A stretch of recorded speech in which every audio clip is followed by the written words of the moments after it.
Hi everyone, it's me Anjali Verma, your chemistry educator. और आज की इस वीडियो में हम डिस्कस करेंगे top 30 competency based questions from our third chapter of chemistry, जो कि है मेटल्स एंड नॉन मेटल्स। तो चलो without wasting any time let's get started. सबसे पहला क्वेश्चन देखते हैं क्या है। सबसे पहले देखो हम क्या डिस्कस करेंगे, एमसीक्यूज। ठीक है, तो पहले हमारे पास एमसीक्यूज आएंगे, फिर हम डिस्कस करेंगे असर्शन रीजन वाले क्वेश्चन, और फिर हम लास्ट में डिस्कस करेंगे केस बेस्ड। ठीक है, तो सबसे पहले देखो यहाँ पे आ चुके हैं एमसीक्यूज। तो पहला क्वेश्चन क्या है यहाँ पे, विच ऑफ द ऑक्साइड या फिर oxides of iron would be obtained on prolonged reaction of iron with steam. बहुत ही सिंपल सा क्वेश्चन है। रिएक्शन ये वाली बहुत इंपॉर्टेंट है। आपको पता है जो आयरन होता है ना, वो कोल्ड वाटर हॉट वाटर दोनों में से किसी के साथ रिएक्ट नहीं करता है। किसके साथ ये रिएक्ट करता है, तो ये स्टीम के साथ रिएक्ट करता है। तो यहाँ पे रिएक्शन हम कैसे लिखते हैं, देखो ये है आयरन, ये रिएक्ट करता है H2O। ऑब्वियसली स्टीम का फॉर्मूला भी क्या होगा, H2O ही होगा। तो इनकी रिएक्शन होती है और यहाँ पे Fe3O4 फॉर्म होता है। इसके साथ साथ यहाँ पे हाइड्रोजन गैस रिलीज होती है। इसको बैलेंस कैसे करेंगे, सो 3 यहाँ पे आयरन आ गए हैं। ठीक है, 4 वहाँ पे देखो ऑक्सीजन है, तो यहाँ पे भी लाने पड़ेंगे। 8 हाइड्रोजन हो चुके हैं, सो यहाँ पे भी 8 हाइड्रोजन लाने पड़ेंगे। तो कौन सा ऑक्साइड यहाँ पे फॉर्म हुआ, यहाँ पे Fe3O4 फॉर्म हुआ। और इसको हम क्या कहते हैं, इसको हम मैग्नेटिक ऑक्साइड कहते हैं।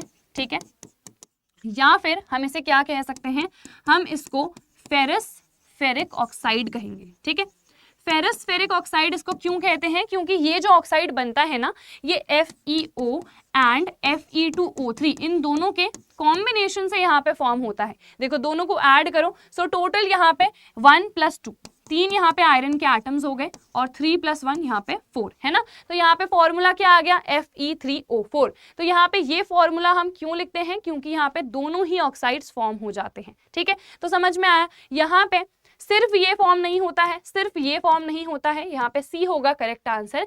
Fe3O4 यहाँ पे फॉर्म होता है। ठीक है, तो C will be the correct answer over here. अब बढ़ते हैं हमारे अगले क्वेश्चन के टुवर्ड्स। क्या है question, what happens when calcium is treated with water. 4 यहाँ पे ऑप्शंस गिवन है। ठीक है, it does not react with water, reacts violently with water, reacts less violently with water, bubbles of hydrogen gas formed stick to the surface of calcium. देखो calcium reactive होता है, हमें पता है, कौवे ने कहा है ना। तो यहाँ पे Ca, तो calcium top of the reactivity series में आ रहा है, विच मीन्स ये जो पहला वाला ऑप्शन है ये तो गलत है कि वो रिएक्ट ही नहीं कर रहा है। अब ये वाला ऑप्शन भी गलत है, क्योंकि यहाँ पे लिखा है it reacts violently with water. सिर्फ हमारे पास सोडियम और पोटेशियम ही काफी ज्यादा वायलेंटली रिएक्ट करते हैं। ठीक है, तो यहाँ पे विच मीन्स जो हमारे पास थर्ड वाला ऑप्शन है ना, वो यहाँ पे करेक्ट होता है। ये लेस वायलेंटली रिएक्ट करता है पानी के साथ। अब ये वाला फोर्थ वाला ऑप्शन भी सही है, क्योंकि हमें पता है। यहाँ पे हम सबसे पहले रिएक्शन लिख लेते हैं। ठीक है, देखो कैल्शियम जब भी पानी के साथ रिएक्ट करता है तो यहाँ पे क्या फॉर्म होता है, हाइड्रोक्साइड फॉर्म होता है। ठीक है, हाइड्रोक्साइड क्यों बन रहा है, क्योंकि ये पानी में सॉल्यूबल होता है। अब उसके बाद यहाँ पे हाइड्रोजन गैस रिलीज हो जाती है। इसको बैलेंस अगर हम करें तो इस तरीके से बैलेंस कर सकते हैं। अब यहाँ पे ये जो हाइड्रोजन गैस रिलीज हो रही है ना, इसके जो बबल्स होते हैं they stick to the surface of calcium. जैसे ये मेरे पास कैल्शियम है, तो इसके सर्फेस में ये जो बबल्स है ना हाइड्रोजन के, ये चिपक जाते हैं, जिसकी वजह से calcium it appears that it is floating. ठीक है, तो यहाँ पे ये वाला जो ऑप्शन है ये भी बिल्कुल सही है। Bubbles of hydrogen gas formed stick to the surface of calcium. तो यहाँ पे 2 ऑप्शंस हमारे पास करेक्ट हैं, थर्ड एंड फोर्थ। तो मेन जो हमारे पास ऑप्शंस हैं जहाँ से हमें चूज करना है वो क्या है, A, B, C and D। तो यहाँ पे थर्ड एंड फोर्थ हमें चूज करना है, जो कि मुझे क्लियरली किस में दिख रहा है, D में, विच मीन्स D हो जाएगा यहाँ पे हमारा करेक्ट आंसर। ठीक है, तो ईजी था, इस तरीके से ही हमें क्वेश्चन को करना है। नेक्स्ट क्वेश्चन है, generally metals react with acids to give salt and hydrogen gas. हमें पता है जो हमारे पास मेटल्स हैं अगर वो रिएक्ट करते हैं एसिड के साथ तो सॉल्ट और हाइड्रोजन गैस यहाँ पे फॉर्म होती है। Which of the following acids does not give hydrogen gas on reacting with metals accept manganese and magnesium. तो हमें पता है वो है हमारे पास नाइट्रिक एसिड। अब नाइट्रिक एसिड क्या होता है, एक बहुत ही अच्छा ऑक्सीडाइजिंग एजेंट होता है, because this is a very good oxidizing agent. तो जो हाइड्रोजन गैस फॉर्म होनी होती है उसको ये किस में ऑक्सीडाइज कर देता है, H2O यानी कि वाटर में। तो हाइड्रोजन गैस यहाँ पे रिलीज नहीं हो पाती है एक्सेप्ट 2 मेटल्स, ऐसे 2 मेटल्स हैं जो कि नाइट्रिक एसिड के साथ रिएक्ट करके हाइड्रोजन गैस को दे देते हैं, जो कि है मैग्नीशियम एंड मैंगनीज। और ये दोनों भी 1% डाइल्यूट HNO3 के साथ रिएक्ट करके ही हमें हाइड्रोजन गैस देते हैं। ठीक है, अगर थोड़ा सा कॉन्सेंट्रेशन इंक्रीज होगा तो अगेन ये H2 गैस नहीं देंगे, यहाँ पे जो नाइट्रिक एसिड है वो H2 को अगेन H2O में ऑक्सीडाइज कर देगा। ठीक है, तो यहाँ पे विच मीन्स नाइट्रिक एसिड होगा करेक्ट आंसर, जिसका फॉर्मूला HNO3 होता है, तो यहाँ पे C हो जाएगा करेक्ट आंसर। अगर कोई भी मेटल है वो H2SO4 के साथ रिएक्ट कर रहा है तो हाइड्रोजन गैस रिलीज होती है, HCl के साथ रिएक्ट करेगा तो यहाँ पे अगेन H2 गैस रिलीज होगी। ठीक है, तो हो गया ये क्वेश्चन भी हमारे पास। Next, the composition of aqua regia is, aqua regia हमारे पास 3:1 होता है। ठीक है, किसका? HCl और HNO3 का। मैंने आपको लर्न करने के लिए भी बताया था, HCl आपने नाम पहले सुना होगा, तो इसके ज्यादा पार्ट्स हैं। ठीक है, इसके 3 पार्ट्स हैं और यहाँ पे दोनों ही कॉन्सेंट्रेटेड होते हैं। ठीक है, डाइल्यूट फॉर्म हम यहाँ पे नहीं लेते हैं, यहाँ पे हम कॉन्सेंट्रेटेड फॉर्म लेते हैं। इसको हम रॉयल वाटर भी कहते हैं, किसको? एक्वारेजिया को। तो यहाँ पे देखो डाइल्यूट HCl लिखा है, गलत है यहाँ पे, तो ये रिजेक्ट कर दो। यहाँ पे कॉन्सेंट्रेटेड और डाइल्यूट, ये भी रिजेक्ट हो गया। यहाँ पे दोनों कॉन्सेंट्रेटेड हैं और रेशियो देख लो 3:1 है, बिल्कुल सही। तो यहाँ पे सी हो जाएगा हमारे पास करेक्ट आंसर। यहाँ पे अगेन ये डाइल्यूट आ गया, तो यहाँ पे ये हो जाएगा गलत आंसर। तो C is the correct answer. Next question, which of the following options gives the process of extraction of mercury from its ore cinnabar. अब आपको पता है सिनेबार HGS होता है, HGS। तो यहाँ पे ये क्या है, हमारे पास सल्फाइड ओर है। इस केस में आपको पता है हम क्या करते हैं, रोस्टिंग करते हैं। रोस्टिंग की हेल्प से हम इसको किस में चेंज करते हैं, इसके ऑक्साइड में। और जो रोस्टिंग प्रोसेस होता है आपको पता है, यहाँ पे हम हीट करते हैं इन दी प्रेजेंस ऑफ एयर। तो यहाँ पे देख लेते हैं चारों ऑप्शंस में लिखा क्या हुआ है। Cinnabar to convert it into mercuric chloride and then heating it again. तो यहाँ पे क्लोराइड में हम चेंज नहीं करते हैं, है ना। Then cinnabar to convert it into mercuric sulphate, यहाँ पे सल्फेट में भी हम चेंज नहीं करते हैं, तो ये भी गलत है। Cinnabar to convert it into mercuric oxide and then heat it again, बिल्कुल सही। यहाँ पे अगर मैं रिएक्शन लिखूं तो देखो क्या होता है, HGS है हमारे पास मर्क्यूरिक सल्फाइड। अब यहाँ पे ऑक्सीजन के साथ रिएक्ट करवाते हैं, यहाँ पे रोस्टिंग हो रही है, तो ये अपने ऑक्साइड में चेंज हो जाता है एंड यहाँ पे SO2 गैस रिलीज होती है। इसको बैलेंस कर लेते हैं। यहाँ पे बैलेंस कैसे करेंगे, कुछ इस तरीके से, यहाँ पे ये आ जाएगा 2, ठीक है, देन 2 इधर पे आएगा, ठीक है। तो इस तरीके से इसकी बैलेंसिंग हमने कर ली।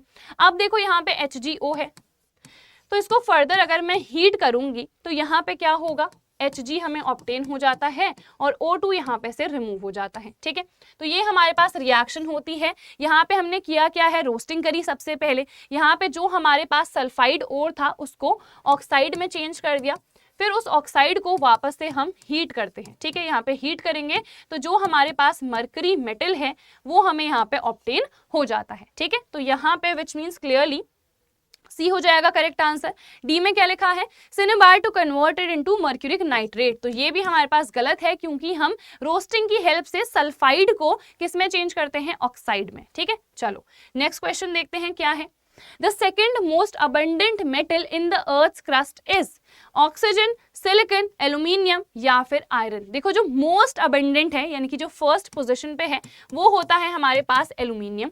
तो यहाँ पे तो क्या पूछा गया है, सेकंड मोस्ट, तो अगर फर्स्ट पूछा जाता तो एल्यूमिनियम होता आंसर। और ये दोनों तो मुझे पता है कि ये दोनों हमारे पास मेटल्स तो नहीं है, तो यहाँ पे लास्ट बचा आयरन, तो आयरन हो जाएगा हमारे पास करेक्ट आंसर। मोस्ट अबंडेंट है हमारे पास एल्यूमिनियम, उसके बाद आता है हमारे पास आयरन। ठीक है, चलो next question, N alloy of zinc and copper is dissolved in dilute HCl। ये 1 लिख लिया है यहाँ पे गलती से, दिस इज L। ठीक है, ये L आएगा, यहाँ पे सभी में करेक्ट कर लेना, दिस विल बी L। ठीक है, तो यहाँ पे क्या है, hydrogen gas is evolved in this evolution of gas, only zinc reacts with HCl, only copper reacts, both zinc and copper react, only copper reacts with water, तो water तो वैसे भी नहीं होगा क्योंकि यहाँ पे डाइल्यूट HCl के साथ रिएक्शन हो रही है। अब देखो यहाँ पे हमने बेसिकली किया क्या, जिंक और कॉपर की एक एलॉय है जिसको हमने डाला है किसमें, HCl में डाल रखा है, तो यहाँ पे हाइड्रोजन गैस रिलीज हो रही है। ठीक है, तो यहाँ पे जो गैस इवॉल्व हो रही है वो किसकी वजह से इवॉल्व हो रही है, यानी कि किस किस के बीच में रिएक्शन हो रही होगी, वो यहाँ पे पूछा गया है। तो देखो जिंक क्लियरली हमको पता है HCl के साथ रिएक्ट करता है। क्यों करता है, क्योंकि zinc is more reactive then hydrogen. ठीक है, अब अगर मैं कॉपर की बात करूं तो कॉपर तो हाइड्रोजन के नीचे आता है, हो चुकी है, आगे आओ, है ना, जो रिएक्टिविटी सीरीज की ट्रिक है हमारे पास, तो ये नीचे आता है, तो क्या ये इसको डिस्प्लेस करेगा, नहीं करेगा, तो यहाँ पे कोई भी रिएक्शन नहीं होती है। रिएक्शन यहाँ पे होगी, यहाँ पे ZnCl2 बनेगा, सॉल्ट बनेगा, इसके साथ साथ हाइड्रोजन गैस यहाँ पे रिलीज होगी, है ना, तो यहाँ पे विच मीन्स जिंक रिएक्ट कर रहा है, सिर्फ कॉपर रिएक्ट नहीं कर रहा है, तो विच मीन्स ए हो जाएगा यहाँ पे करेक्ट आंसर। कॉपर रिएक्ट नहीं कर रहा है विच मीन्स ये हमारे पास तीनों ही रिजेक्ट हो गए क्योंकि तीनों में कॉपर यहाँ पे मेंशन्ड है। ठीक है, तो बहुत सिंपल सा क्वेश्चन था। नेक्स्ट है, a greenish coating develops on copper utensils due to the formation of. देखो ये जो ग्रीनिश कोटिंग आ रही है आपको पता है किसकी वजह से आती है, ये आती है हमारे कोरोजन की वजह से। अब जब भी कॉपर का कोरोजन होता है तो कौन सी लेयर बनती है आपको पता है, बेसिक कार्बोनेट की लेयर बनती है। ठीक है, अब ये बेसिक कार्बोनेट इसको क्यों कहते हैं, बेसिक आता है हाइड्रोक्साइड के लिए टर्म, और जो कार्बोनेट है आपको पता है कार्बोनेट होता है CO3 तो यहाँ पे विच मीन्स दोनों होंगे, बेसिक यानी कि हाइड्रोक्साइड भी होना चाहिए यहाँ पे एनायन, और यहाँ पे कार्बोनेट भी होना चाहिए, तो करेक्ट आंसर क्या हो जाएगा यहाँ पे सी। दोनों ही बनते हैं तो इंडिविजुअली आप एक को चूज नहीं कर सकते हो, ये तो बिल्कुल भी नहीं बनता है। ये जो ग्रीनिश कोटिंग आती है ये बेसिक कार्बोनेट की होती है, तो यहाँ पे सी हो जाएगा हमारे पास करेक्ट आंसर। ठीक है, चलो नेक्स्ट क्वेश्चन है, rusting of iron takes place in ordinary water, distilled water, both ordinary and distilled water, या फिर नन ऑफ दीज। अब देखो जो रस्टिंग हो रही है, रस्ट होता क्या है, Fe2O3.XH2O। चाहे मैं ऑर्डिनरी वाटर की बात करूं चाहे मैं डिस्टिल्ड वाटर की बात करूं, दोनों का फॉर्मूला क्या होता है, H2O होता है ना। तो यहाँ पे क्या रस्ट भेदभाव करेगा कि यार तू तो चल ऑर्डिनरी वाटर है, तेरे साथ में रिएक्ट नहीं करने वाला, मैं तो प्योर वाटर जो डिस्टिल्ड वाटर है उसी के साथ रिएक्ट करूंगा, ऐसा तो नहीं होता है। चाहे नाली का ही पानी क्यों ना हो, रस्टिंग तो होगी ही, क्योंकि रस्ट अगर पानी के मॉलिक्यूल्स प्रेजेंट है तो बनेगा ही बनेगा, तो यहाँ पे दोनों के साथ ही रस्टिंग हो सकती है, कोई भेदभाव नहीं है यहाँ पे। ठीक है, तो विच मीन्स यहाँ पे C will be the correct answer. Next है हमारे पास कौन सा question, bronze medals are made up of. Bronze आपको पता है क्या होती है, एक एलॉय होती है। एलॉय हमारे पास एक होमोजेनस मिक्सचर होता है दो या फिर उससे ज्यादा मेटल्स का, या फिर एक मेटल और एक नॉन मेटल का। तो यहाँ पे हमें बताना है ब्रॉन्ज जो एलॉय है उसमें कौन से मेटल्स होते हैं, copper and zinc, zinc and निकल, कॉपर एंड SN क्या होता है टिन, या फिर कॉपर जिंक और TN, तीनों ही हमारे पास हैं। तो हमें पता है जो ब्रॉन्ज है उसमें होता है कॉपर एंड टिन, तो यहाँ पे सी हो जाएगा हमारा करेक्ट आंसर। जो भी एलॉयज है ना आपको अच्छे से याद होनी चाहिए कि कोई भी एलॉय है तो उसमें कौन कौन से मेटल्स हैं। अगर आपको लर्न नहीं है तो NCERT में सब कुछ गिवन है और मैंने वन शॉट में भी सारी चीजें पढ़ाई हैं, तो वहां से आप जाके लर्न कर सकते हो। ठीक है, चलो नेक्स्ट क्वेश्चन देखो, silver articles become black on prolonged exposure to air, this is due to the formation of Ag2O, Ag2S, AgCN या फिर Ag2O एंड Ag2S। देखो जो हमारे पास सिल्वर होता है ना, ये हाइड्रोजन सल्फाइड गैस के साथ रिएक्ट कर जाता है, जिसकी वजह से इसमें सिल्वर सल्फाइड की लेयर बनती है, और ये जो सिल्वर सल्फाइड की लेयर बनती है इसका कलर ब्लैक होता है। तो जो भी सिल्वर के आर्टिकल्स हैं उनमें जो ब्लैक कलर की कोटिंग बन जाती है ना, वो सिल्वर सल्फाइड की लेयर की वजह से बनती है। तो यहाँ पे करेक्ट आंसर क्या होगा, इट विल बी बी। ठीक है, नेक्स्ट देख लेते हैं यहाँ पे, the most reactive metal is iron, gold, zinc या फिर पोटेशियम। कौवे ने कहा तो कौवा तो टॉप पे है, यानी कि पोटेशियम टॉप पे है, तो विच मीन्स पोटेशियम होता है हमारे पास सबसे ज्यादा reactive. Next, non metals are, generally liquids, generally gases, generally solids and gases, या फिर जनरली गैसेस एंड लिक्विड्स। तो जैसे हमारे पास अगर मैं मेटल्स की बात करूं तो वो तो जनरली सॉलिड्स ही होते हैं, ठीक है। तो अगर मेटल्स के लिए पूछा जाता तो सॉलिड वाला ऑप्शन आप चूज करते, बट जो नॉन मेटल्स होते हैं वो जनरली सॉलिड भी हो सकते हैं और गैसेस भी हो सकते हैं, तो यहाँ पे हम सी को चूज करेंगे। अब यहाँ पे हमारे पास एक्सेप्शन भी आ सकता है, और एक्सेप्शन आप सभी को पता है कि क्या होता है, कि हमारे पास एक ऐसा नॉन मेटल जो कि लिक्विड भी हो सकता है, जो कि क्या होता है हमारे पास ब्रोमीन, ठीक है। तो इस तरीके से क्वेश्चंस पूछ लिए जाते हैं एक्सेप्शंस वाले केस में भी, तो एक्सेप्शंस भी आपको बहुत अच्छे से देखने हैं। अब आ जाते हैं हम हमारे 14th क्वेश्चन में, the metal which is stored in kerosene, phosphorus, magnesium, sodium या फिर मैग्नीशियम। अब ये पागल हो गए हैं, मैग्नीशियम मैग्नीशियम 2 बार दिया है, तो इसको मान लो मैं कुछ और कर लेती हूँ, कैल्शियम कर लेती हूँ, ठीक है। तो यहाँ पे क्या होगा हमारा करेक्ट आंसर, जो मोस्ट रिएक्टिव होता है उसको हम केरोसिन के अंडर ही रखते हैं, बिकॉज वो इतना रिएक्टिव होता है कि खुले में छोड़ दोगे तो रिएक्ट कर जाएगा, है ना। तो यहाँ पे आपको पता है ये तो हमारे पास एक नॉन मेटल है, तो ये वैसे ही रिजेक्ट हो गया। अब उसके बाद देखो, कौवे ने कहा मोगली, तो सबसे ज्यादा रिएक्टिव क्या है आपके पास, पोटेशियम, यहाँ पे ऑप्शंस में नहीं है। फिर क्या है, सोडियम, तो यहाँ पे करेक्ट आंसर क्या हो जाएगा, सी सोडियम। जो कैल्शियम है और जो मैग्नीशियम है वो तो बाद में आ रहे हैं, केरोसिन के अंडर हम 2 को ही रखते हैं, जो कि है हमारे पास पोटेशियम एंड सोडियम, ठीक है। तो यहाँ पे हो गया सी हमारे पास आंसर। नेक्स्ट, अब यहाँ पे से असर्शन रीजन वाले क्वेश्चन स्टार्ट हो चुके हैं। देखते हैं सबसे पहला question, assertion, tungsten is used for filament of electric bulb, reason है it has high melting point. तो असर्शन वाला स्टेटमेंट देखो बिल्कुल सही है। हमें पता है जो टंगस्टन होता है, जिसको हम W से रिप्रेजेंट करते हैं, ठीक है, ये इसका सिंबल है, it is mainly used for making the filaments of the electric bulb.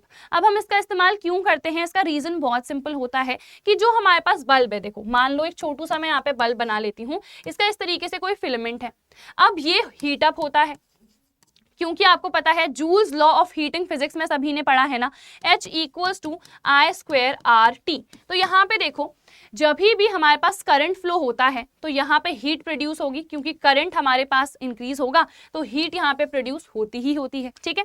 तो यहाँ पे जो भी फिलामेंट है वो हीट अप होगा। मान लो कभी करंट थोड़ा ज्यादा फ्लो हो गया, उस केस में क्या होगा, यहाँ पे और ज्यादा हीट प्रोड्यूस होगी, और अगर इसका लो मेल्टिंग पॉइंट होगा तो ये इजिली क्या कर जाएगा, मेल्ट कर जाएगा। तो फिर उसका फायदा ही नहीं है ना, फिलामेंट बनाएगा, फायदा ही क्या अगर वो मेल्ट कर जाए। तो हम एक ऐसे सब्सटेंस का फिलामेंट बनाते हैं जिसका मेल्टिंग पॉइंट ज्यादा हो, और वो हमारे पास क्या होता है, टंगस्टन होता है। तो यहाँ पे जो रीजन लिखा है बिल्कुल सही है, it has high melting point, और जो रीजन है वो असर्शन को सही तरीके से एक्सप्लेन भी कर रहा है ना। तो यहाँ पे हम चारों में से किसे चूज करेंगे, ए को चूज करेंगे। Both assertion and reason are true, and जो रीजन है वो सही एक्सप्लेनेशन भी है असर्शन का, ठीक है। चलो अब देख लेते हैं यहाँ पे नेक्स्ट क्वेश्चन। असर्शन है hydrogen gas is not evolved when a metal reacts with nitric acid, बिल्कुल सही। अभी मैंने आपको पूरा एक्सप्लेन कर दिया था, कोई भी हमारे पास जो मेटल है अगर नाइट्रिक एसिड यानी कि HNO3 के साथ रिएक्ट करता है तो हाइड्रोजन रिलीज नहीं करता है, क्योंकि ये एक अच्छा ऑक्सीडाइजिंग एजेंट होता है, तो ये H2 को H2O में ऑक्सीडाइज कर देता है। रीजन क्या है, nitric acid is a strong oxidizing agent, बिल्कुल सही। रीजन वाला स्टेटमेंट सही है, और रीजन असर्शन को सही तरीके से एक्सप्लेन भी कर रहा है, यही रीजन मैंने आपको भी अभी बताया था। तो यहाँ पे अगेन हम किसे चूज करेंगे, ए को। Both assertion and reason are true, and reason is the correct explanation also. Next देख लेते हैं यहाँ पे, असर्शन है ionic compounds generally have high melting point, बिल्कुल सही। आपको पता है कोई सा भी आयनिक कंपाउंड होता है तो उसका melting point, boiling point high होता है। ये सब सॉलिड होते हैं, हार्ड होते हैं, ब्रिटल होते हैं, ये सब हमने प्रॉपर्टीज पढ़ी हैं, और ये पानी में सॉल्यूबल होते हैं, इलेक्ट्रिसिटी को कंडक्ट करते हैं मोल्टन और एक्वा स्टेट में, ये सारी प्रॉपर्टीज होती हैं, and this is one of the properties. तो असर्शन वाला स्टेटमेंट बिल्कुल सही है। रीजन देखो, it is because of gravitational force of attraction between the ions. अब यहाँ पे हमें पता है, जैसे एक एग्जांपल लेते हैं NaCl का। यहाँ पे आयंस होते हैं, एक केटायन जो कि पॉजिटिवली चार्ज और दूसरा एनायन जो कि नेगेटिवली चार्ज। तो यहाँ पे Na+ और Cl-। पॉजिटिव और नेगेटिव ऑपोजिट है ना, आपको पता है ऑपोजिट हमेशा अट्रैक्ट करते हैं। तो यहाँ पे फोर्स ऑफ अट्रैक्शन तो होता है बट ग्रेविटेशनल नहीं होता है ना, इसको हम क्या कहते हैं, इलेक्ट्रोस्टैटिक फोर्स ऑफ अट्रैक्शन कहते हैं। तो यहाँ पे ये जो हमारे पास रीजन है ना, ये बिल्कुल ही गलत है। तो यहाँ पे हम किसे चूज करेंगे, हेयर वी विल चूज सी।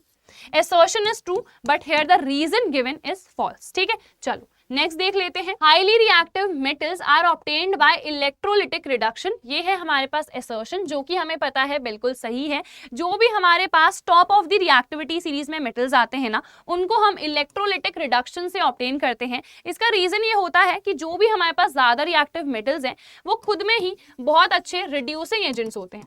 अगर ये इतने अच्छे रिड्यूसिंग एजेंट्स हैं तो किसी और रिड्यूसिंग एजेंट की हेल्प से हम इनको रिड्यूस नहीं कर पाते हैं, क्योंकि they themselves have great affinity for oxygen. तो ऑक्सीजन से बहुत ज्यादा प्यार करते हैं, तो ऑक्सीजन को छोड़ना नहीं चाहते हैं ये, है ना। अगर उन्हें ऑक्सीजन से प्यार है तो क्या वो ऑक्सीजन को छोड़ना चाहेंगे, नहीं, है ना। तो यहाँ पे क्या होता है, ये खुद में ही अच्छे रिड्यूसिंग एजेंट होते हैं, तो इनको आप रिड्यूस नहीं कर पाते हो।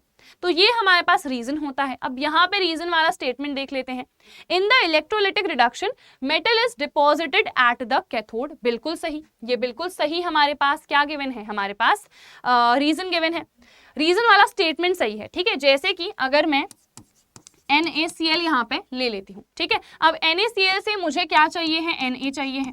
तो यहाँ पे इसका हम मोल्टन फॉर्म लेते हैं। मोल्टन मतलब यहाँ पे इसको मेल्ट आपने करा दिया है, क्योंकि हमें पता है मोल्टन फॉर्म जो है वो इलेक्ट्रिसिटी को कंडक्ट करता है। अब Na+ और Cl- में डिसोशिएट हो जाएगा, ठीक है। ये प्लस वाला साइन है, इसको सही कर लो।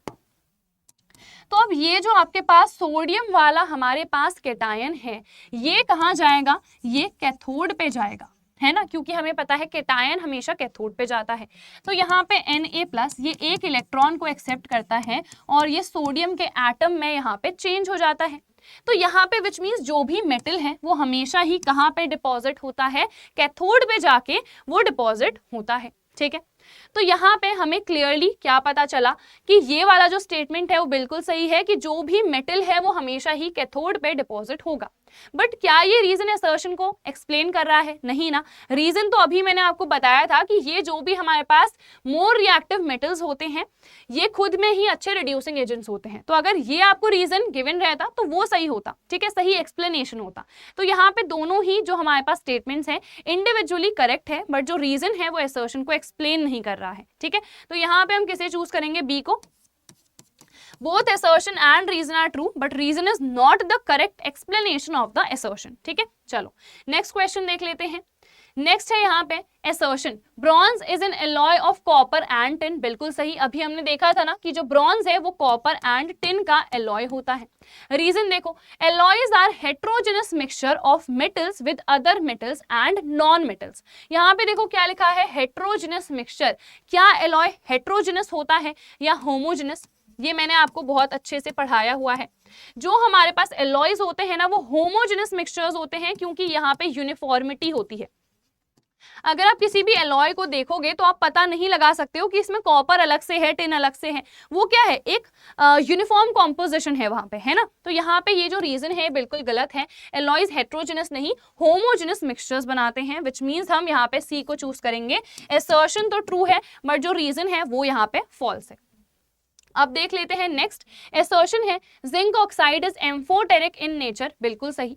जो हमारे पास जिंक ऑक्साइड है या फिर एल्यूमिनियम ऑक्साइड है या फिर लेड ऑक्साइड है, ये सब के सब एम्फोटेरिक ऑक्साइड्स होते हैं। एम्फोटेरिक ऑक्साइड्स ऐसी ऑक्साइड्स होती हैं जो कि एसिडिक भी होती है नेचर में, बेसिक भी होती हैं। अगर ये एसिडिक होंगी तो बेस के साथ रिएक्ट करेंगी, अगर बेसिक होंगी तो ये एसिड के साथ रिएक्ट करके हमें न्यूट्रलाइजेशन रिएक्शन दिखाएंगी, ठीक है। तो यहाँ पे रीजन देख लेते हैं क्या गिवन है, zinc oxide reacts with both acids and bases, बिल्कुल सही। अभी मैंने आपको बताया एम्फोटेरिक अगर होती है तो एसिड और बेस दोनों के साथ रिएक्ट कर सकती हैं।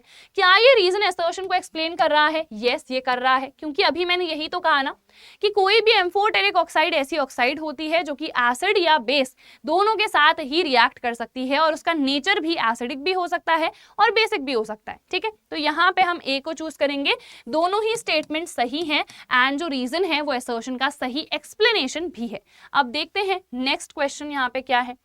Magnesium chloride is an ionic compound MgCl2, ठीक है, इसको सही से लिखो ऐसे, ठीक है। तो MgCl2 हमारे पास एक आयनिक कंपाउंड है, बिल्कुल सही स्टेटमेंट है। ये कैसे बनता है, Mg2+ और Cl- से। जो मैग्नीशियम है उसके आउटर मोस्ट शेल में 2 इलेक्ट्रॉन्स होते हैं, है ना। अब यहाँ पे क्लोरीन के आउटर मोस्ट में हमें पता है 7 इलेक्ट्रॉन्स होते हैं। तो यहाँ पे हम करते क्या है, यहाँ पे इस मैग्नीशियम के बाहर 2 इलेक्ट्रॉन्स हैं और क्लोरीन के बाहर 7 हैं, है ना। तो ये एक इलेक्ट्रॉन चाहता है, तो 2 एटम्स हम क्लोरीन के लेते हैं, तभी तो यहाँ पे MgCl2 लिखा है, यानी कि यहाँ पे 2 क्लोरीन के एटम्स होंगे।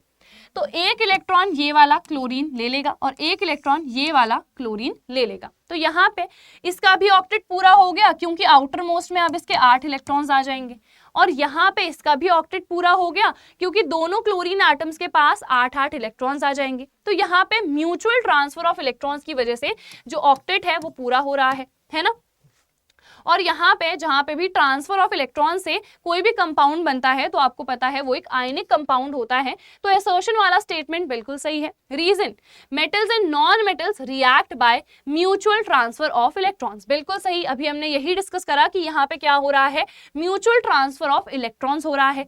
क्या ये वाला स्टेटमेंट रीजन को असर्शन को एक्सप्लेन कर रहा है? तो यस, डेफिनेटली कर रहा है, क्योंकि हमने अभी कहा आयनिक कंपाउंड उन्हीं को कहेंगे जहां पे ट्रांसफर ऑफ इलेक्ट्रॉन्स होगा, और यहाँ पे वही चीज लिखी है। तो रीजन असर्शन को एक्सप्लेन भी कर रहा है। तो यहाँ पे हम किसे चूज करेंगे, ए को। Both assertion and reason are true and reason is the correct explanation of the assertion. चलो नेक्स्ट क्वेश्चन देख लेते हैं क्या है यहाँ पे। असर्शन है zinc can easily displace copper on reacting with a solution of copper sulphate, बिल्कुल सही। जिंक और अगर कॉपर सल्फेट की रिएक्शन होगी तो आपको पता है जिंक क्या होता है, ज्यादा रिएक्टिव होता है दैन कॉपर। तो यहाँ पे ये कॉपर को डिस्प्लेस कर देगा, बाहर निकाल देगा और खुद ही सल्फेट बना देगा। यहाँ पे इसका जो ब्लू कलर था वो डिसअपियर हो जाएगा और यहाँ पे कलरलेस सोल्यूशन हमको मिलेगा। तो असर्शन बिल्कुल सही है। रीजन क्या है, copper is more reactive metal as compared to zinc. क्या ये सही स्टेटमेंट है? बिल्कुल गलत है, क्योंकि अभी हमने कहा जिंक इज मोर रिएक्टिव, है ना। तो ये वाला स्टेटमेंट गलत है, तो सी को हम चूज कर लेंगे। Assertion is true but reason given is false. अब देखते हैं नेक्स्ट क्या गिवन है हमें यहाँ पे। असर्शन है zinc carbonate is heated strongly in presence of air to form zinc oxide and carbon dioxide। जो जिंक कार्बोनेट हमारे पास होता है, हमें पता है हम इसको हीट करते हैं और ये zinc oxide and carbon dioxide में चेंज हो जाता है। अब आप सोचोगे सही चीज तो लिखी है, आप कह दोगे असर्शन ट्रू है, बट देखो यहाँ पे क्या लिखा है, प्रेजेंस ऑफ एयर। हमें पता है ये प्रोसेस कौन सा है, ये है कैल्सिनेशन, और हमेशा जो कैल्सिनेशन है वो एब्सेंस ऑफ एयर में होता है। तो यहाँ पे ये जो चीज लिखी है ना, इसकी वजह से असर्शन हो गया हमारे पास गलत। रीजन क्या है, calcination is the process in which a carbonate ore is heated strongly in the absence of air to convert into metal oxide, बिल्कुल सही। यहाँ पे जो प्रोसेस हो रहा है वो कैल्सिनेशन ही है, और कैल्सिनेशन की डेफिनेशन ही ये होती है कि कार्बोनेट ओर को आप ऑक्साइड में बदलते हो bye heating in the absence of air, या फिर आप कहोगे bye heating in limited air, but presence of air यहाँ पे नहीं होती है। तो रीजन वाला स्टेटमेंट सही है। यहाँ पे हम डी को चूज करेंगे, ठीक है। लास्ट में यहाँ पे डी दिख नहीं रहा है, मैं बता देती हूँ। If assertion is false but reason is true, तो यहाँ पे देखो रीजन ट्रू है बट असर्शन यहाँ पे फॉल्स है, तो हम यहाँ पे डी को चूज करेंगे। समझ में आ गया? चलो आगे बढ़ जाते हैं। 24th क्वेश्चन है, देखो zinc becomes dull in moist air, बिल्कुल सही। कोई भी हमारे पास अगर मेटल है जनरली उसमें कोरोजन होता है, और यहाँ पे भी जो जिंक है वो मॉइस्ट एयर में डल इसीलिए हो जा रहा है क्योंकि यहाँ पे कोरोजन होता है, ठीक है। तो असर्शन बिल्कुल सही है। रीजन क्या है? Zinc is coated by a thin film of its basic carbonate in moisture. ये रीजन भी बिल्कुल सही है और रीजन असर्शन को एक्सप्लेन भी कर रहा है। जैसे कि अभी मैंने बताया था कॉपर के केस में कि वहां पे बेसिक कार्बोनेट फॉर्म होता है क्योंकि हाइड्रोक्साइड भी है, वहां पे कार्बोनेट भी है ना। तो यहाँ पे भी वही चीज हो रही है। जिंक के केस में भी बेसिक कार्बोनेट बनता है क्योंकि यहाँ पे हाइड्रोक्साइड भी प्रेजेंट होता है और कार्बोनेट भी प्रेजेंट होता है। और रीजन असर्शन को सही तरीके से एक्सप्लेन भी कर रहा है कि जो हमारे पास जिंक है ना वो डल क्यों हो जा रहा है, वो बेसिक कार्बोनेट के फॉर्मेशन की वजह से ही डल हो रहा है। ठीक है, तो यहाँ पे हम किसे चूज करेंगे? ए को। assertion and reason both are true and reason is the correct explanation of the assertion। ठीक है, चलो अब यहाँ पे नेक्स्ट क्वेश्चन पे आ जाते हैं 25th। अब अभी तक हमने assertion reason MCQs डिस्कस कर लिए हैं। अब हम डिस्कस करने वाले हैं हमारे पास जो केस बेस्ड क्वेश्चंस हैं उनको। तो यहाँ पे देख लो आप, ये सारी चीजें गिवन है, पूरा पैसेज यहाँ पे गिवन है, बट मैंने आपको ट्रिक बताई है केस बेस्ड के लिए कि हमें पैसेज पढ़ने में टाइम वेस्ट नहीं करना है, हमें डायरेक्टली कहाँ आ जाना है? क्वेश्चंस में। तो हम आ जाते हैं क्वेश्चंस में। क्वेश्चन देखो, which among the following forms a cation? Oxygen, neon, potassium या फिर फ्लोरीन। देखो यहाँ पे ऑक्सीजन तो हमारे पास क्या है? एक नॉन मेटल है और मुझे पता है जो भी नॉन मेटल्स होते हैं वो तो क्या बनाते हैं? एनायन, क्योंकि वो तो होते हैं इलेक्ट्रोनेगेटिव, है ना, और एनायन नेगेटिव है। कैटायन तो हमेशा ही मेटल बनाता है, तो हमें यहाँ पे एक मेटल ढूंढना है। अब जो नियॉन है ये क्या है? एक नोबल गैस है। नोबल गैस का तो ऑक्टेट होता है पूरा, ना ही ये कैटायन बनाएगा ना ही ये एनायन बनाएगा। फिर पोटेशियम, अब पोटेशियम मुझे पता है क्या है? एक मेटल है और मेटल कैटायन बनाते हैं, विच मीन सी हो जाएगा करेक्ट आंसर। फ्लोरीन अगेन मेरे पास क्या है? नॉन मेटल है, तो ये भी क्या बनाएगा? एक एनायन ही बनाएगा। ठीक है, तो यहाँ पे सी हो जाएगा correct answer. Ionic compounds are soluble in which of the following? Petrol, water, kerosene या फिर एडिबल ऑयल। तो यहाँ पे जो भी आयनिक कंपाउंड्स होते हैं ना वो किसी पोलर सॉल्वेंट में ही डिसॉल्व करते हैं। ठीक है, उन्हीं में क्या होते हैं? ये सॉल्यूबल होते हैं। और यहाँ पे पोलर सॉल्वेंट मुझे कौन दिख रहा है? वाटर दिख रहा है। जो भी आयनिक कंपाउंड्स है हमें पता है वो वाटर में सॉल्यूबल होते हैं, तो यहाँ पे बी हो जाएगा हमारा करेक्ट आंसर। नेक्स्ट क्या है? Which of the following can change to an anion? अब एनायन आपको पता है नॉन मेटल ही बनाएगा, तो हमको बेसिकली यहाँ पे एक नॉन मेटल ढूंढना है। जेनन, देखो ये तो नॉन मेटल जो कह रही हूँ, ये नोबल गैस होती है। अगेन ये ना ही कैटायन बनाएगी ना ही एनायन बनाएगी। देन आयोडीन, अब आयोडीन क्या होता है? नॉन मेटल, तो क्लियरली यहाँ पे हमें एनायन ही बताना था, है ना, तो यहाँ पे बी हो जाएगा हमारा करेक्ट आंसर। कैल्शियम और मैग्नीशियम दोनों ही मेटल्स हैं, तो हमें पता है ये क्या बनाएंगे? ये बनाएंगे कैटायन। तो देखते हैं अब next question. Identify the incorrect statement. कौन सा यहाँ पे गलत स्टेटमेंट है? Ionic compounds are usually brittle, तो ब्रिटल तो होते हैं, बिल्कुल सही है। Sharing of electrons is involve in ionic bonds, बिल्कुल सही, बिल्कुल गलत। यहाँ पे शेयरिंग नहीं होती है इलेक्ट्रॉन्स की, यहाँ पे क्या होता है? ट्रांसफर ऑफ इलेक्ट्रॉन्स होता है ना। तो ट्रांसफर ऑफ इलेक्ट्रॉन अगर लिखा होता तो करेक्ट स्टेटमेंट होता, बट यहाँ पे क्लियरली बी ही होगा हमारे पास incorrect statement.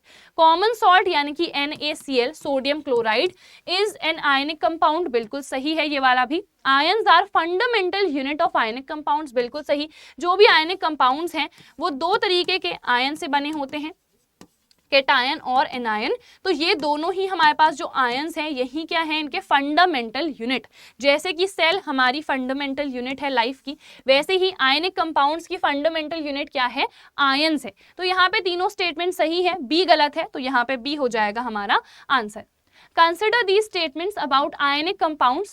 They conduct electricity in solid state. हमें पता है solid state में कभी भी इलेक्ट्रिसिटी कंडक्ट नहीं करते हैं।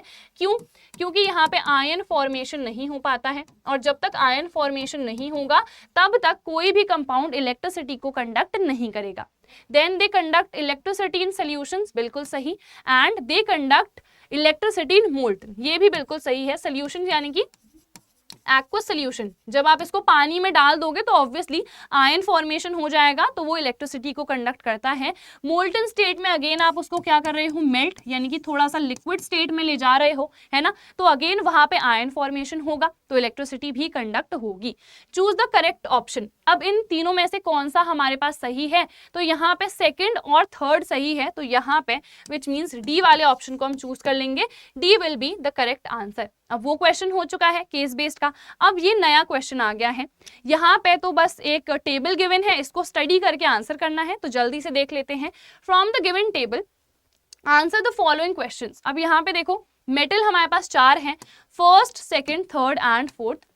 आयरन सल्फेट और कॉपर सल्फेट हमने लिया हुआ है और यहाँ पे बता रहे हैं कि ये मेटल जब इसके साथ रिएक्ट करेगा तो कोई रिएक्शन नहीं है, ये मेटल जब CuSO4 के साथ रिएक्ट करेगा तो डिस्प्लेसमेंट होगा। ठीक है, इस तरीके से यहाँ पे चीजें गिवन है, तो हमें यहाँ पे इसी के बेसिस पे जो भी क्वेश्चंस आ रहे हैं वो आंसर करने हैं। तो देख लेते हैं, which metals are more reactive than iron.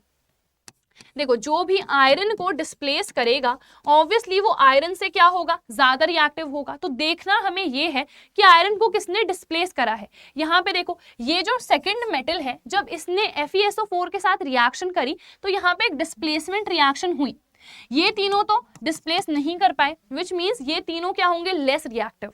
But यहाँ पे पूछा गया था कौन सा ज्यादा रिएक्टिव है, तो सिर्फ एक ही मेटल है जो कि सेकंड वाला है, तो यहाँ पे मेटल 2 हो जाएगा हमारा आंसर। फिर क्या है, which metals are more reactive than copper. अब जो कॉपर को डिस्प्लेस कर देंगे वो कॉपर से ज्यादा रिएक्टिव होंगे, तो यहाँ पे देखो इस केस में भी डिस्प्लेसमेंट हुआ और इस केस में भी, विच मीन्स मेटल 1 और 2 दोनों ही कॉपर से ज्यादा रिएक्टिव हैं, तभी जाके तो कॉपर को क्या कर दिया, डिस्प्लेस कर दिया। तो इसका आंसर क्या होगा, इसका आंसर होगा मेटल 1 एंड 2।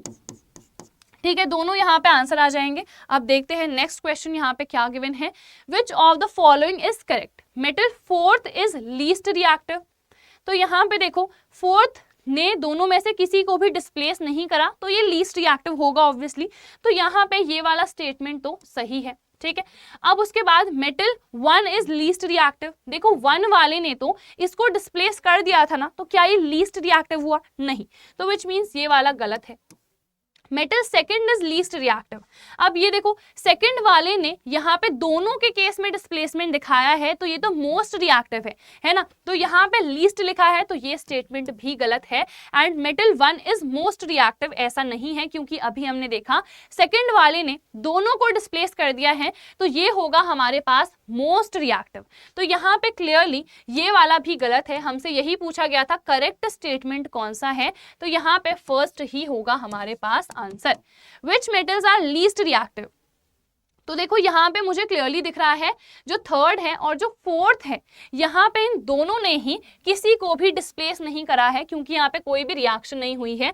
तो कौन से हमारे पास लीस्ट रिएक्टिव है, ये दोनों। तो यहाँ पे आंसर क्या होगा, मेटल थर्ड एंड फोर्थ। ठीक है, तो यहाँ पे इजीली हमने इसको भी आंसर कर दिया है। अब हम देख लेते हैं हमारा नेक्स्ट क्वेश्चन। तो 26th भी हम कर चुके हैं, नया हमारे पास पैसेज आ चुका है, इसको इग्नोर करते हुए हम आ जाएंगे हमारे क्वेश्चंस में। तो यहाँ पे देखो सबसे पहला क्वेश्चन क्या है, what are the process for the extraction of metals of low reactivity series. बहुत सिंपल है, हमने अच्छे से जो चार्ट एनसीईआरटी में गिवन है उसको पढ़ा हुआ है। जिसने नहीं पढ़ा है तो एक बार extraction of metals by Anjali ma'am search कर लेना, आपको वीडियो मिल जाएंगी, उस वीडियो को देख सकते हो। ठीक है, वहां पे मैंने सब कुछ डिटेल में एक्सप्लेन करा है। अब यहाँ पे देखो लो रिएक्टिविटी सीरीज में हमारे पास जो भी मेटल्स आते हैं जनरली वो सल्फाइड ओर के फॉर्म में प्रेजेंट रहते हैं। तो यहाँ पे हमें पता है सल्फाइड ओर्स के फॉर्म में, मतलब सल्फाइड ओर के केस में हम रोस्टिंग करते हैं। तो यहाँ पे रोस्टिंग हम करते हैं, रोस्टिंग की हेल्प से उस सल्फाइड ओर को ऑक्साइड में बदलते हैं, उस ऑक्साइड को फिर से हम हीट करते हैं और हमें मेटल ऑब्टेन हो जाता है। Very simple. ठीक है, एक एग्जांपल देखते हैं। जैसे कि अभी मैंने आपको बताया था, ये आपके पास है सिनेबार। ठीक है, तो यहाँ पे आप रोस्टिंग करोगे, यहाँ पे ये हो जाएगा अपने ऑक्साइड में चेंज और SO2 गैस यहाँ पे आपको मिलेगी। इसको कर लेते हैं हम बैलेंस कुछ इस तरीके से। अब यहाँ पे देखो आपको ऑक्साइड ऑब्टेन हो गया है, इसको वापस से अगर आप हीट करोगे तो यहाँ पे आपको Hg ऑब्टेन हो जाएगा और ऑक्सीजन जो है यहाँ पे ऑक्सीजन बाहर निकल जाएगी। ठीक है, तो यहाँ पे हमें जो मेटल है वो ऑब्टेन हो जा रहा है। तो इस तरीके से रिएक्शन भी हमने बता दी है। और क्वेश्चन को भी हमने एक्सप्लेन कर दिया है। What is meant by roasting? तो roasting is basically a phenomena by the help of which you can change the sulphide ores into the oxides by heating in the presence of air. यहाँ पे presence of air लिखना important है, ठीक है। एक तो आप यहाँ पे हीट कर रहे हो इस सल्फाइड ओर को, और हीट कैसे कर रहे हो? इन दी प्रेजेंस ऑफ एयर कर रहे हो, और जो भी आपके पास सल्फाइड ओर है वो अपने ऑक्साइड में चेंज हो जा रहा है, यानी कि ऑक्साइड ऑफ मेटल में चेंज हो जा रहा है, ठीक है। चलो next, give an example of extracting metals low in the activity series. देखो एग्जाम्पल तो अभी हमने देखा था, दिस वाज द एग्जाम्पल कि किस तरीके से सिनेबार जो कि हमारे पास सल्फाइड ओर है, कैसे हम उससे मरकरी को ऑब्टेन कर रहे हैं। तो ये रिएक्शन आप यहाँ पे मेंशन कर सकते हो थर्ड वाले क्वेश्चन में, ठीक है। चलो अब नेक्स्ट क्या है यहाँ पे, what is another name for HgS an ore of mercury. तो इसका अदर नेम तो अभी मैंने बताया था सिनेबार, है ना, और इसको हम क्या कहेंगे?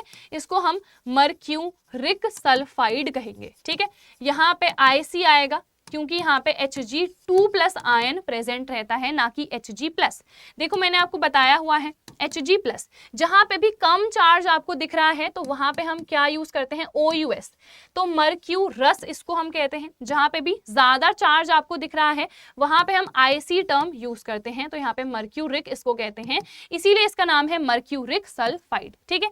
जैसे कि हमारे पास Fe2+ होता है और Fe3+, यहाँ पे कम चार्ज है तो इसको आप क्या कहोगे? फेरस कहोगे। यहाँ पे OUS आता है, और यहाँ पे देखो ज्यादा चार्ज है तो यहाँ पे IC आया था ना, तो इसीलिए इसको भी हम क्या कहते हैं? फेरिक, IC यहाँ पे हम लगा देते हैं, ठीक है। चलो आई थिंक ये क्वेश्चन तो बहुत सिंपल था। In which form does metals of low activity series occur in the Earth's crust? जो भी हमारे low in the reactivity series आते हैं ना, जनरली उनको हम लाइक किस फॉर्म में पाए जाते हैं? तो हम यहाँ कह सकते हैं नोबल फॉर्म में पाए जाते हैं, यानी कि ये हमारे पास फ्री स्टेट में पाए जाते हैं, ठीक है। तो ये नोबल हमारे पास मेटल्स होते हैं, तो ये जनरली फ्री स्टेट में ही पाए जाते हैं, ठीक है। जो भी लो इन द रिएक्टिविटी सीरीज है वो जनरली फ्री स्टेट में पाए जाते हैं, और जो भी हमारे पास higher in the reactivity series आते हैं वो कंबाइंड स्टेट में पाए जाते हैं, यानी कि अपने कार्बोनेट के फॉर्म में, सल्फाइड के फॉर्म में, या फिर ऑक्साइड के फॉर्म में।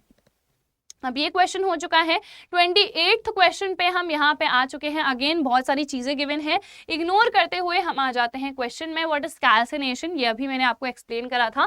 कैल्सिनेशन एक ऐसा प्रोसेस होता है जिसकी हेल्प से जो भी कार्बोनेट ओर है, कार्बोनेट ओर को हम किस में चेंज करते हैं? हम चेंज करते हैं ऑक्साइड में, और यहाँ पे भी हम हीट तो करते हैं but in the absence of air, ठीक है।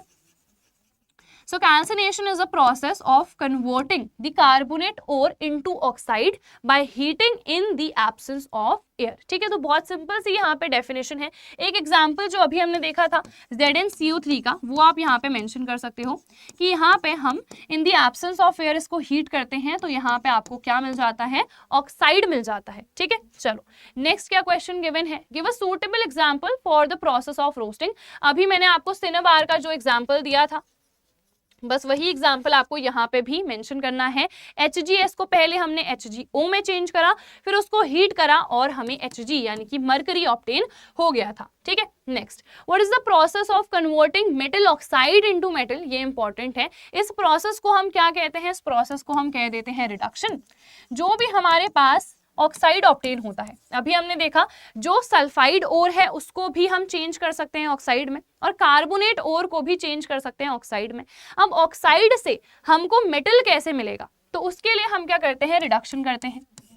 यहाँ पे जनरली हम कार्बन के साथ ही रिडक्शन करते हैं, तो यहाँ पे ये जो कार्बन है ZnO को जिंक में रिड्यूस कर देता है और खुद ही ऑक्सीजन इसका छीन लेता है ना। तो यहाँ पे देखो इसको हम क्या कहेंगे? रिडक्शन। तो यहाँ पे क्या हो रहा है? रिडक्शन। और यहाँ पे कार्बन का क्या हो रहा है? ऑक्सीडेशन। जिस भी सब्सटेंस का ऑक्सीडेशन होता है वो खुद में क्या होता है? Reducing agent. तो यहाँ पे carbon is acting as the reducing agent. तो यहाँ पे हम क्या कर रहे हैं? जो भी ऑक्साइड है उसको रिड्यूस करवा रहे हैं bye the help of a suitable reducing agent, जैसे कि हमारे पास क्या है? कार्बन है। Next, name some other reducing agent which can be used to extract metal from metal oxide. तो जैसे हम कार्बन का इस्तेमाल कर रहे हैं तो इसके अलावा हम एल्यूमिनियम का भी इस्तेमाल करते हैं क्योंकि ये भी हमारे पास एक बहुत अच्छा रिड्यूसिंग एजेंट होता है. It also has great affinity towards oxygen. ठीक है, ऑक्सीजन से इसको क्या है, बहुत ज्यादा लगाव है, बहुत ज्यादा प्यार है. Give the complete reaction when manganese dioxide is heated with aluminium powder. तो हमारे पास देखो मैंगनीज डाइऑक्साइड है MnO2. एल्यूमिनियम के साथ जैसे ही इसकी रिएक्शन होती है तो यहाँ पे एल्यूमिनियम ऑक्साइड बन जाता है Al2O3. ठीक है, अब उसके अलावा यहाँ पे मैंगनीज हमें ऑब्टेन हो जाता है. तो अगेन देखो एल्यूमिनियम ने एक रिड्यूसिंग एजेंट की तरह एक्ट करा और ये जो आपके पास ऑक्साइड था इसको रिड्यूस कर दिया किसमें, मेटल में. ठीक है, तो इसीलिए हमने अभी कहा कि एल्यूमिनियम को भी हम एज अ रिड्यूसिंग एजेंट इस्तेमाल कर सकते हैं. ठीक है, तो देखते हैं यहाँ पे थोड़ी इसकी बैलेंसिंग सही से देख लेते हैं. यहाँ पे कुछ इस तरीके से ये आ जाएगा 3Mn हेयर एंड यहाँ पे 4 एल्यूमिनियम हो गए. ठीक है, तो यहाँ पे देखो इसका क्या हो रहा है, ऑक्सीडेशन हो रहा है, सॉरी इसका क्या हो रहा है, रिडक्शन हो रहा है. यहाँ पे एल्यूमिनियम ने ऑक्सीजन को चुरा लिया तो इधर पे क्या हो रहा है, ऑक्सीडेशन हो रहा है. तो ये खुद में क्या है, हमारे पास रिड्यूसिंग एजेंट है और ये खुद में क्या है, हमारे पास ऑक्सीडाइजिंग एजेंट है. ये प्रोसेस भी कौन सा है, हमारे पास रिडॉक्स प्रोसेस है. अब यहाँ पे 29th क्वेश्चन पे हम आ चुके हैं, देख लेते हैं जल्दी से इसे भी. तो पहला क्वेश्चन है, right a chemical reaction occurring during rusting of iron. बहुत सिंपल है, देखो रस्टिंग में अभी मैंने आपको बताया था रस्ट का फॉर्मूला क्या है, Fe2O3.XH2O. तो यहाँ पे क्या होता है एक्सक्यूज मी, सबसे पहले आयरन रिएक्ट करता है ऑक्सीजन के साथ और यहाँ पे फेरिक ऑक्साइड ऑब्टेन हो जाता है. इसको कर लेते हैं बैलेंस सही तरीके से. तो यहाँ पे फेरिक ऑक्साइड ऑब्टेन हुआ तो यहाँ पे सबसे पहले तो एयर की प्रेजेंस होनी इंपॉर्टेंट है. अब हमें पता है रस्टिंग के लिए वाटर की प्रेजेंस होनी भी इंपॉर्टेंट होती है.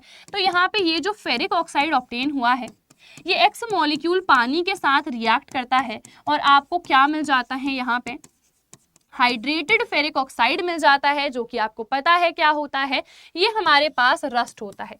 तो ये दोनों रिएक्शंस आपको मेंशन करनी है. सबसे पहले तो एयर और वाटर दोनों ही यहाँ पे इंपॉर्टेंट है. तो पहले हमने एयर लिखा, उसके बाद वाटर के साथ यहाँ पे रिएक्शन मेंशन कर दी और ये दोनों रिएक्शंस किस में आती हैं, रस्टिंग ऑफ आयरन में आती हैं. ठीक है, चलो नेक्स्ट है, give 3 methods to prevent the corrosion of metals. 3 ऐसे मेथड्स जिससे हम प्रिवेंट कर सकते हैं कोरोजन. तो बहुत ही सिंपल है, देखो हम या तो पेंटिंग कर सकते हैं, ठीक है, या फिर हम एलॉइंग कर सकते हैं, या फिर हमारे पास गैल्वेनाइजेशन मेथड होता है, या फिर हम ऑयलिंग कर सकते हैं, ग्रीजिंग कर सकते हैं. तो ये सारी चीजें हम यहाँ पे मेंशन कर सकते हैं. बहुत सारे हमारे पास प्रिवेंशन मेथड्स हैं, उनमें से कोई भी 3 आप यहाँ पे मेंशन कर सकते हो.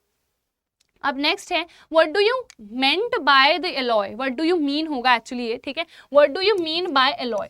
एलॉय हमारे पास क्या होता है, अभी मैंने आपको एक्सप्लेन करा था. एलॉय हमारे पास एक होमोजेनस मिक्सचर होता है ऑफ 2 और मोर मेटल्स या फिर मेटल एंड नॉन मेटल. ठीक है, तो यहाँ पे आप 2 या 3 मेटल्स का होमोजेनस मिक्सचर भी ले सकते हो या फिर आप एक मेटल और एक नॉन मेटल भी ले सकते हो. जैसे कि अगर मैं एग्जांपल की बात करूं तो अगर हमारे पास आयरन है, इसके साथ मैं कार्बन लेती हूं तो आपको पता है इसको क्या कहते हैं, इसको हम स्टील कहते हैं और ये भी क्या है, हमारे पास एक एलॉय ही है. इसके अलावा अगर मैं आयरन के साथ क्रोमियम और निकल ले लूं तो ये भी मेरे पास क्या है, एक एलॉय ही है. इसको हम क्या कहते हैं, इसको हम स्टेनलेस स्टील कहते हैं. यहाँ पे देखो हमने 3 मेटल्स यूज करे हैं. यहाँ पे मैंने एक मेटल और एक नॉन मेटल ले रखा है. इसके अलावा जैसे कॉपर एंड टिन अगर हम लेंगे तो अभी हमने कहा इसको हम ब्रोंज कहेंगे. यहाँ पे 2 ही मेटल्स हैं, है ना. तो ये सभी को हम क्या कहते हैं, एलॉय कहते हैं. बट वो होमोजेनस मिक्सचर होना चाहिए, हेट्रोजेनस नहीं होना चाहिए. ठीक है, चलो नेक्स्ट देख लेते हैं. What is meant bye galvanisation. It is very very simple. It is the process by the help of विच हम किसी भी आयरन आर्टिकल को कोट करते हैं with a layer of zinc. ठीक है, तो जिंक जो है वो ज्यादा रिएक्टिव होता है तो वो सैक्रिफाइस करता है, वो खुद से बाहर के एनवायरनमेंट से रिएक्ट करता है, बट जो आयरन आर्टिकल है उसको बचा लेता है. So it is basically a method of coating the iron article with a layer of zinc, so that यहाँ पे जो भी आयरन आर्टिकल है वो बच जाए, ठीक है। तो बहुत सिंपल है ये भी। नेक्स्ट देखते हैं, व्हाट इज अमलगम। अमलगम हमारे पास एलॉय होता है मरकरी का। तो मरकरी का कोई भी अगर एलॉय है ना तो उसका नेम आ जाता है अमलगम। तो amalgam is simply any alloy of mercury, ठीक है। बस इतनी सी डेफिनेशन है यहाँ पे। नेक्स्ट लास्ट क्वेश्चन यहाँ पे आ चुका है। अगेन यहाँ पे बहुत सारी चीजें गिवन है, इग्नोर करते हैं और यहाँ पे आ जाते हैं। Right the reaction of magnesium with hydrochloride. Actually ये हाइड्रोक्लोरिक होगा, ठीक है। तो यहाँ पे एक सेकेंड इसको सही कर लो, हाइड्रोक्लोरिक, फिर से मैंने वही कर दिया, हाइड्रोक्लोरिक एसिड, ठीक है। हाइड्रोजन क्लोराइड गैस होती है और हाइड्रोक्लोरिक एसिड होता है, ठीक है।